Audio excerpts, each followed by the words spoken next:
So, ayun nga mga brother, kinuha na tayo galing dito sa hotel. Papunta tayo ngayon Saudi Arabia. So, dadaan tayo sa isa sa mga pinakamahabang tulay na, na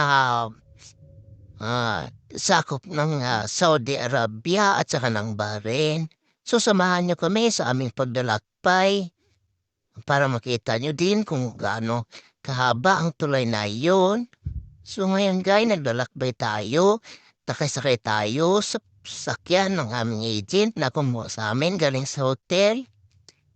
At ngayon nga, kasama ko aking segundo at isang steward.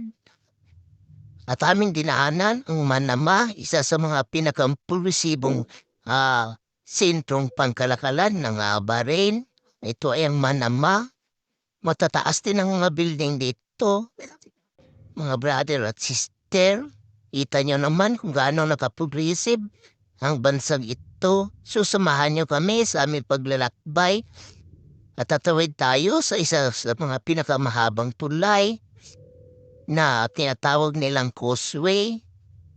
Papunta sa border hanggang makatawid tayo. So ito na nga guys yung sakop ng tulay na tatawiran natin. Ito ay sakop pa rin ng Bahrain at makikita nyo sa unahan may isang isla at yun ang border. So doon tayo magpapatatak ng ating passport at visa para tayo ay makapasok papuntang Saudi Arabia.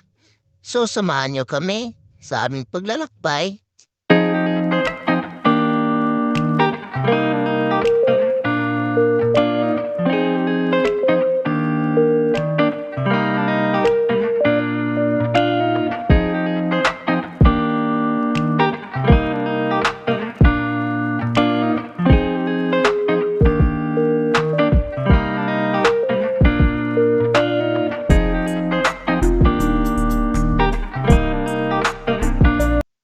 So ayun na guys, nakatawid na tayo sa border. Hindi lang namin binidyo kasi alam nyo na mahigpit dito sa Saudi. Baka makulong tayo at saka sa kada Biyernes tayo ay mapalo. Hanggang dito na lang. Bye-bye!